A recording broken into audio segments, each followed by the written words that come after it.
Hello అండి, welcome to my channel. ముందుగా వీడియోలోకి వెళ్ళే ముందు ఎవరైనా ఫస్ట్ టైం ఈ ఛానల్ చూస్తున్న వాళ్ళు ఉంటే ఛానల్ని సబ్స్క్రైబ్ చేసుకొని పక్కనే ఉన్న బెల్ సింబల్ని యాక్టివేట్ చేసుకోండి. మీరు ఇచ్చే సపోర్ట్తో నాకు ఇంకా మంచి మంచి వీడియోస్ అయితే చేయాలనిపిస్తుందండి. ఇంకా ఇవాల్టి వీడియోకి వస్తే ఇన్స్టెంట్ పులిహోర పౌడర్ని ఎలా ప్రిపేర్ చేసుకోవాలనేది చూపిస్తానండి. ఇలా గనక పౌడర్ చేసి పెట్టుకున్నారంటే ఎప్పుడైనా టూర్లకు వెళ్ళినప్పుడు పులిహోర అయితే కలుపుకొని వెళ్తాం కదా, ఈ పౌడర్ ఒక్కటి ఉంటే చాలండి. జస్ట్ తాలింపు వేసేసి పులిహోరని ఈజీగా ప్రిపేర్ చేసేసుకోవచ్చు. వీడియోనైతే చివరి వరకు చూసి లైక్ చేసి సపోర్ట్ చేయండి. ఇంకా లేట్ చేయకుండా పులిహోర పౌడర్ని ఎలా ప్రిపేర్ చేసుకోవాలో చూపిస్తాను పదండి. ముందుగా గ్యాస్ పైన ప్యాన్ పెట్టుకొని అందులో 2 టేబుల్ స్పూన్ల శనగపప్పు అలాగే 2 టేబుల్ స్పూన్ల మినప్పప్పు వేసుకోండి. రెండింటిని గ్యాస్ని అయితే లో ఫ్లేమ్లో పెట్టుకొని కొద్దిసేపు రంగు చేంజ్ అయ్యేంత వరకు ఫ్రై చేసుకోవాలి. తర్వాత 1 టేబుల్ స్పూన్ మిరియాలు కూడా వేసుకొని వాటిని కూడా కొద్దిసేపు ఫ్రై చేసుకోండి. అవి కూడా కొద్దిగా ఫ్రై అయిన తర్వాత ఇప్పుడు అందులోనే 1 స్పూన్ మెంతులు వేసుకోవాలి. మెంతులు అయితే ఎక్కువగా వేసుకోకూడదండి, జస్ట్ 1 స్పూన్ వేసుకుంటే సరిపోతుంది. అలాగే 1/2 టేబుల్ స్పూన్ జీలకర్ర కూడా వేసుకొని ఒకసారి కలిపేసుకోండి. జీలకర్ర వేగడానికి ఎక్కువగా టైం పట్టదు కాబట్టి తొందరగా తీసేసుకోండి.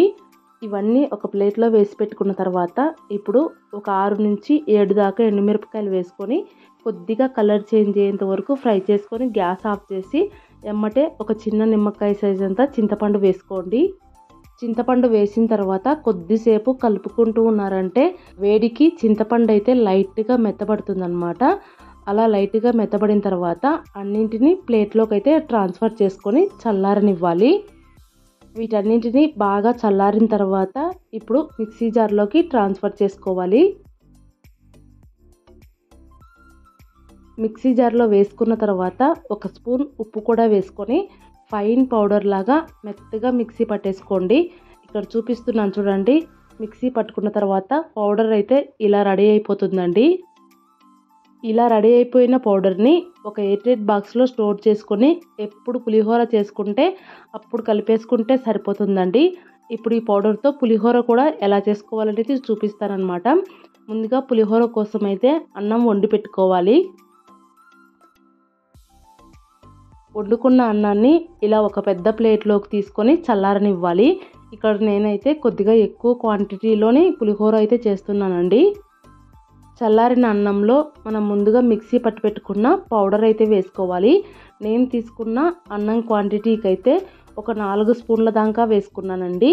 ఒకవేళ కొద్దిగా కలుపుకునేటట్టయితే జస్ట్ 1 స్పూన్ వేసుకుంటే సరిపోతుందన్నమాట. ఇలా పౌడర్ వేసుకున్న తర్వాత అన్నం మొత్తంలో కలిసిపోయేలాగా బాగా కలిపేసుకోవాలి. ఇలా కలిపేసుకున్న అన్నాన్ని అయితే పక్కన పెట్టేసుకొని ఇప్పుడు పులిహోరలోకి తాలింపు పెట్టుకోవడం కోసం గ్యాస్ పైన ఒక ప్యాన్ పెట్టుకొని అందులో తాలింపుకు సరిపడినంత ఆయిల్ అయితే వేసుకోవాలి. చెప్పాను కదండి నేను ఎక్కువ క్వాంటిటీలో చేస్తున్నానని, అందుకని ఆయిల్ అయితే కొద్దిగా ఎక్కువగా తీసుకున్నానండి. మీరు చేసుకునే క్వాంటిటీని బట్టి ఆయిల్ అయితే వేసుకోండి. ఆయిల్ హీట్ అయిన తర్వాత ఆవాలు ఇంకా శనగపప్పు అలాగే మినపప్పు వీటన్నింటిని వేసుకోండి. ఇంకా జీలకర్ర కూడా వేసుకోండి. పులిహోరలోకి శనగపప్పు మినపప్పు కొద్దిగా ఎక్కువగా వేసుకోండి. మనం పులిహోర తినేటప్పుడు అవి పంటి కింద తగులుతూ టేస్ట్ అయితే చాలా బాగుంటాయి అన్నమాట. అవి కొద్దిగా ఫ్రై అయిన తర్వాత ఇప్పుడు అందులోనే తగినన్ని పల్లీలు కూడా వేసుకొని పల్లీలని కూడా బాగా ఫ్రై చేసుకోవాలి. తాలింపు మొత్తాన్ని లో ఫ్లేమ్లోనే పెట్టుకొని ఫ్రై చేసుకోవాలండి. పల్లీలు కానీ తాలింపు గింజలు కానీ ఎంత బాగా ఫ్రై అయితే పులిహోర టేస్ట్ అనేది అంత బాగుంటుందన్నమాట. పల్లీలు కొద్దిగా లైట్గా ఫ్రై అయిన తర్వాత ఇప్పుడు అందులో చీలికలుగా కట్ చేసుకున్న పచ్చిమిరపకాయలు వేసుకోవాలి. నేను ఎక్కువ క్వాంటిటీలో చేస్తున్నాను కాబట్టి పచ్చిమిరపకాయలు అయితే ఎక్కువగా వేసుకున్నానండి. మీరు చేసే క్వాంటిటీని బట్టి పచ్చిమిరపకాయలు అయితే వేసుకోండి. పచ్చిమిరపకాయలు వేసుకున్న తర్వాత కొద్దిసేపు ఫ్రై అవ్వనిచ్చి అందులోనే సాల్ట్ కూడా వేసుకోండి. అన్నిటిని కూడా కొద్దిసేపు కలుపుకుంటూ లో ఫ్లేమ్లో ఫ్రై చేసుకోండి. అలాగే ఫైనల్గా ఒక 4-5 ఎండుమిరపకాయలు కూడా వేసుకొని ఫ్రై చేసుకోండి. ఇవన్నీ ఫ్రై అయిన తర్వాత ఫైనల్గా పసుపు అయితే వేసుకోండి. పసుపు వేసుకున్న తర్వాత ఆయిల్లో కలిసిపోయేలాగా ఒకసారి బాగా కలిపేసుకొని కొద్దిసేపు పసుపుని కూడా ఆయిల్లో ఫ్రై అవ్వనివ్వండి. పసుపు కూడా ఫ్రై అయిపోయిన తర్వాత ఫైనల్గా కొద్దిగా ఇంగువ వేసుకోండి. ఉంటే కనుక కొద్దిగా కరివేపాకు కూడా వేసుకోండి.